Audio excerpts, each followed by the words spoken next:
TV Informativo. Aqui o Vale se vê.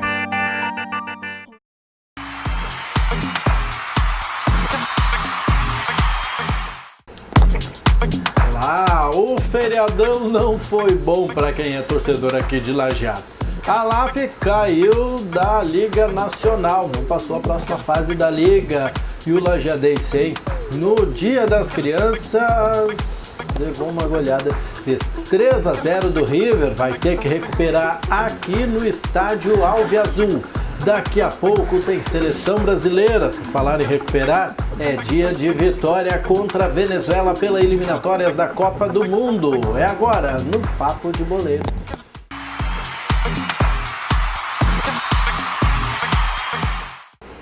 E o feriadão, hein? Todo mundo gosta de um feriadão. Não mais os torcedores aqui de Lajeado, onde foi um fim de semana trágico. De surra, né? De surra para todos os lados. Vamos começar pelo futsal. Questão da LAF na Série Ouro de futsal. Na Série Ouro. Na Liga Nacional de Futsal. A LAF precisava ganhar do Crona, ainda contar com a vitória do Jaraguá. O Jaraguá ganhou e a LAF perdeu. Lá em Joinville, a gente sabia do difícil compromisso que a LAF tinha pela frente contra o Crona Futsal. O Crona que ainda buscava pela vice-liderança da chave, que dava uma certa vantagem para a fase seguinte, na fase de mata-mata, e decidir em casa. Não deu certo para o time de Lajeado, derrota por 5-3, né? A LAF não se achou em quadra, principalmente no primeiro tempo. O time da casa foi muito superior, acabou abrindo o score, e na segunda etapa a LAF até buscou os gols de desconto, mas não foi suficiente para conseguir essa vitória, e ainda aliado ao resultado do Jaraguá, que daria classificação para a LAF, mas acabou não acontecendo. A LAF não conseguiu fazer a sua parte, mas ficou uma lição, né, Márcio, dessa participação, dessa primeira participação aí da LAF na Liga Nacional. Até os próprios jogadores de entrevista no final da partida, a gurizada do pessoal da Independente que esteve acompanhando o elenco da LAF lá em Santa Catarina, tipo, a LAF não perdeu a classificação ali, né? A LAF perdeu a classificação nos 2 jogos em casa, né? Na derrota para o São Paulo e no empate aí na finaleira do jogo contra o São José. Então, tipo, esses 2 resultados acabaram pesando. As dificuldades eram imensas contra o Crona lá em Joinville, onde o Crona é quase praticamente imbatível nessa Liga Nacional. Então, realmente, ficou uma lição aí para os outros anos, né? Tem mais 2 anos ainda que a LAF participará, o contrato é de 3, já foi 1, então tem mais 2 anos aí para um amadurecimento da equipe, um amadurecimento de uma gestão inteira, né, que está conseguindo colocar a LAF aí entre os grandes do futsal brasileiro. Então, que siga em frente o time de Lajadense e agora focar no estadual, onde a LAF tem grandes chances de título, né? E não é só, e que essa lição não sirva só para a LAF também, né? Que sirva para os outros que disputam uma competição. A LAF tinha 3 jogos, 2 deles que seriam muito fáceis, não, mas seriam teoricamente mais fáceis, em virtude da tabela de classificação. Tu vê, o São Paulo, mesmo perdendo, acabou classificando, né? Então, tipo, como o Guarapuava já estava fora, então a vaga ficaria entre a LAF e São Paulo mesmo. Com a derrota do time lajadense, daí o São Paulo acabou classificando mesmo com a pontuação que tinha, mesmo com derrota. Quando começou essas 3 últimas partidas, a LAF jogou contra o Lanterna e não ganhou. Jogou contra o penúltimo colocado, que na época era o São Paulo, depois ocupou a vaga, que seria a LAF se a LAF fosse adiante. E, lógico, tinha um jogo que era considerado difícil, que era esse do Crona, que aí nem se pensava em vitória. Não se pensava, na verdade, claro, a esperança é a última que morre, vamos dizer assim, ainda mais como se desenhou os resultados nos últimos jogos. Mas sabíamos as dificuldades, e o time do Crona é muito forte jogando em casa, jogadores como o Sinuê, jogadores de seleção brasileira e tudo mais, fizeram diferença a favor do time de Santa Catarina e não deu, né? O time do Crona é uma das equipes que tu ouviu falar muito ainda, o restante da temporada aí, buscando até título. O outro jogo que teve resultado não favorável para quem torce aqui, quem é morador de Lajeado e da região, foi o jogo do Lajadense na Série D do Campeonato Brasileiro. Enquanto o outro time gaúcho, Ipiranga, empatou em 1-1, que foi um excelente resultado. Né? Ipiranga com 2 jogadores a menos. A decisão ficou... Tava ganhando o jogo. É verdade, começou ganhando, né? Depois você deu empate. E a decisão ficou para o último jogo, como também o jogo do Lajadense. Mas a diferença é que o Lajadense levou 3 lá no Piauí, em Teresina, contra o River. E a situação ficou o River. É verdade, é verdade.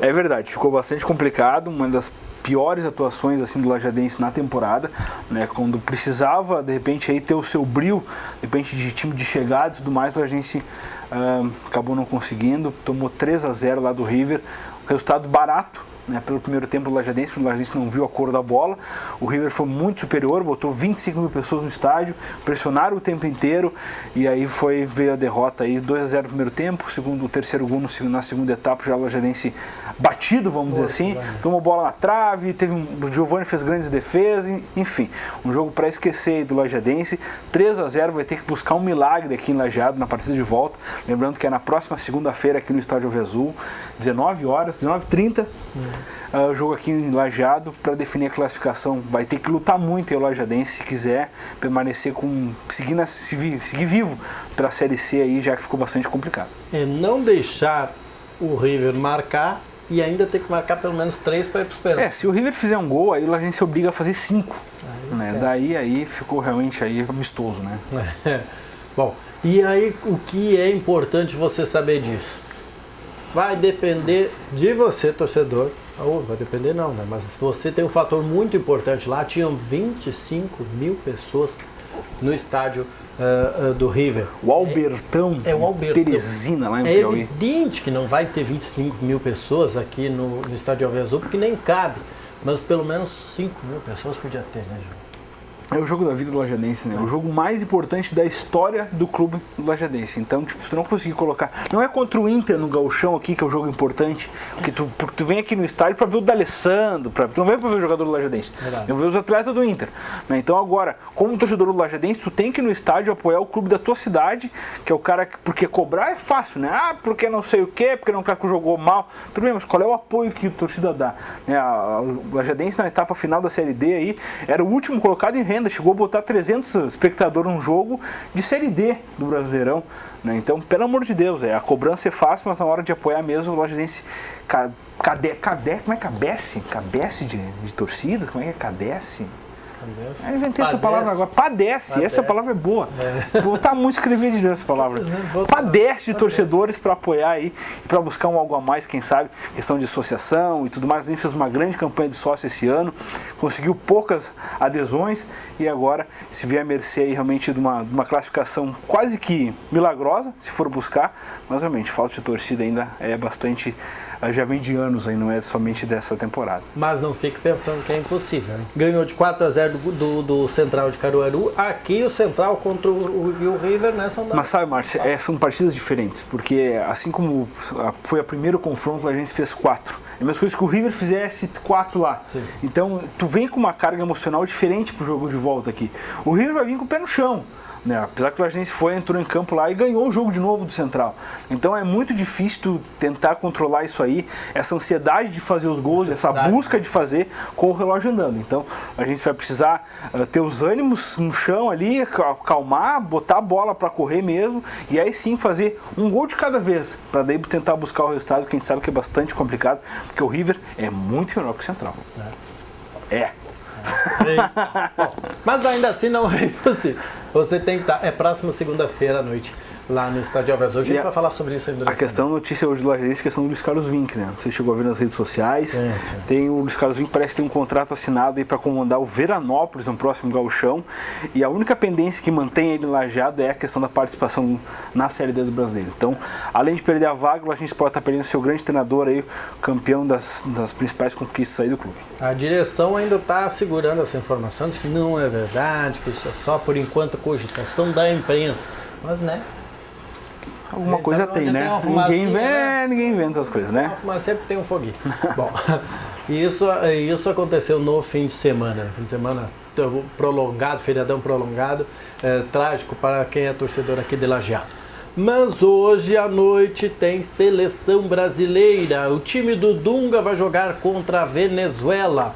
E o que a gente pode esperar de uma Venezuela tradicional, que a gente ganha a perder de vista, Uma Venezuela chata e uma seleção brasileira Nós temos que se preocupar com a seleção, Márcio. A Venezuela vem para ganhar o jogo, né? Sim. E o Brasil é aquele Fortaleza. marasmo, né? Tem algumas mudanças pontuais que o Dunga assinou no final de semana e que deve se confirmar. A entrada do Lucas Lima na vaga do Oscar, que não vem jogando absolutamente nada. E na lateral esquerda, o Felipe Luiz deve assumir a titularidade na vaga do Marcelo.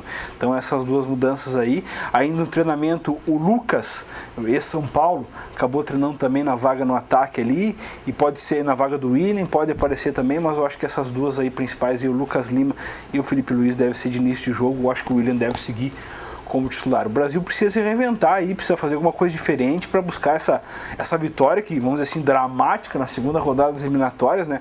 Mas não é nem pela sequência de jogos, é pelo que o Brasil tem apresentado nessa temporada passada. Goleado do 7-1 é muito vivo ainda na cabeça do torcedor. É só acompanhar os treinamentos no Castelão, 20 pessoas, 30 pessoas, onde já se viu isso aí em treino de seleção brasileira? Hoje foi o primeiro dia, mas também o último já, né? Porque já é o dia do jogo. Não, final de semana aí o pessoal lá treinando, portões abertos, tinha 30, 50 espectadores dentro daquele Castelão, não parecia nada, né? Aquele estádio gigantesco. Mas devia ter mais funcionários lá limpando. Mais funcionários limpando do que torcida. Então realmente, esse é um momento crítico que vive a seleção brasileira aí.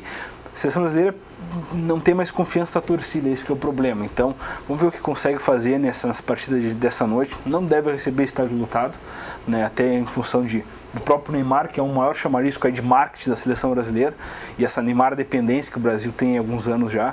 Então vamos ver o que o Brasil consegue apresentar. Eu acho positivas mudanças, principalmente com a entrada do Lucas Lima, pode dar uma outra mobilidade, principalmente na questão do ataque ali, de velocidade. O Dunga deu uma reclamada na entrevista coletiva, dizendo que eles não podem herdar a dívida do 7-1 porque, enfim, não foi ele, né? Porque o time é quase aquele mesmo do 7-1. Agora ele já tá devendo também, né? Há quantos anos tu ouve falar do Maracanaço, mano? Tu nem era nascido e os caras falavam do Maracanaço, de quem é que é a herança? A herança de todo mundo, cara. É uma história. Mesmo assim, vamos pensar que ele estivesse certo, mas aí ele já está devendo a Copa América. Ah, não, mas pelo amor de Deus, já perdeu as eliminatórias. Não tem, o Dunga tem que provar aí, falar menos, né? Falar menos, trabalhar mais aí. O Dunga gosta muito disso, é muito, devia ser político. Né? Pouco Romário aí, né? Fala muito, faz pouco. Então, de repente, o Dunga tentar ir fazer mais dentro de campo, porque a seleção está devendo sim, né? Com esses jogadores que tem. Os jogadores são estrelas dos seus clubes, mas realmente na seleção brasileira não consegue, não dá liga. Tá faltando isso aí na seleção para que seja aquela seleção brilhante que nós tivemos tempo atrás. E volta e meia tu tá olhando nas redes sociais e aí tu olha o Ronaldinho Gaúcho, Ronaldo, Adriano, Kaká, timaço, né, cara? Aí agora tu tem que olhar aí o Hulk, William, os caras. Né? É difícil. Às 10 da noite, Brasil e Venezuela, direto de Fortaleza. Estádio Castelão. Isso aí, Castelão. Para todo o país, dizendo que lá se tornou capital brasileira da boa sorte. Tomara. Boa sorte pro Dunga. Tomara. E essa é a semana de retorno do Campeonato Brasileiro. Nessa quarta-feira o Internacional vai jogar lá em Minas Gerais, no Independência, contra o Atlético Mineiro. Isso aí. Sem D'Alessandro, nem viaja. Vai voltar só contra o Flamengo no fim de semana. A expectativa aí do Argel é dos selecionáveis, né, Márcio? Tanto o Valdívia quanto o Vitinho, que atuaram pela seleção olímpica aí, fizeram um grande papel. Bacana. Quanto o Alisson, que teve uma seleção principal aí. O Alisson foi praticamente certo, joga hoje. Não deve, ainda que seja reserva, talvez um bate-volta aí, o relâmpago, talvez pode estar em campo aí na Independência amanhã. Então o resto da equipe não tem poucas mudanças aí com relação ao time que vem jogando. Valeu o tempo de treinamento, valeu para dar um novo ritmo aí pro Inter, para quem sabe retomar a questão do G4 brasileiro. E o Alisson treinando com ninguém menos do que o Tafarel. Pouca coisa, bom, né? A goleira tá bom. E o Grêmio vai jogar na quinta-feira contra o Santos. Vai receber o Santos aqui na Arena. Um jogo muito importante para buscar aproximação com o Atlético, contando com o Internacional, é claro. O Grêmio tem o retorno do Maicon aí, né? O capitão gremista voltou aos trabalhos ontem ainda, né? Deve estar escalado já para essa partida. Também a mesma dúvida do Roger é a dúvida do Argel, a questão dos selecionáveis, né? O Marcelo Groi, a gente sabe, sofreu uma lesão no ombro, tá fora, para por pelo menos 15 dias, né? Mas tem a retorno do Luan e do Wallace, que assim como o Valdívia e o Vitinho estavam na seleção olímpica e já trabalham em Porto Alegre, deve estar em campo aí para reforçar o Grêmio nessa partida aí rumo à vice-liderança do brasileiro. O Internacional jogou bote em 2015, afundou tanto que até o centro de treinamento ficou embaixo d'água. Gente, que loucura, né? Histórico, né? Cheia do Guaíba, né? De 74 anos a maior cheia do Rio Guaíba, né? Impressionante, realmente. Invadindo pelo menos a parte. Invadiu tudo, né? Invadiu a parte de acesso ali do CT do Grêmio também, invadiu tudo. Tudo que é ribeirinho ali ficou baixo Pediu d'água. acesso à cidade, né? Pela entrada via. Não, gente, que isso, né? Enfim, foi complicada a situação. Sorte, pelo menos hoje, terça-feira, foi um dia tranquilo, de sol. Previsão é de que retorne a chuva depois, tomara que não seja tão intensa que não prejudique de novo, não só Porto Alegre, mas como todos os outros lugares. Nós voltamos amanhã, na quarta-feira, para falarmos sobre a rodada do Brasileirão, esse resultado da seleção brasileira, quem sabe com um resultado positivo. Confiante, confiante. Vamos lá. É isso aí, o Dunga contra a seleção do Maduro. O presidente da Tomara que o Brasil Venezuela não padeça. Não padeça. Essa bonita palavra. Nós voltamos amanhã depois da redação informativa. Até mais. Abraço.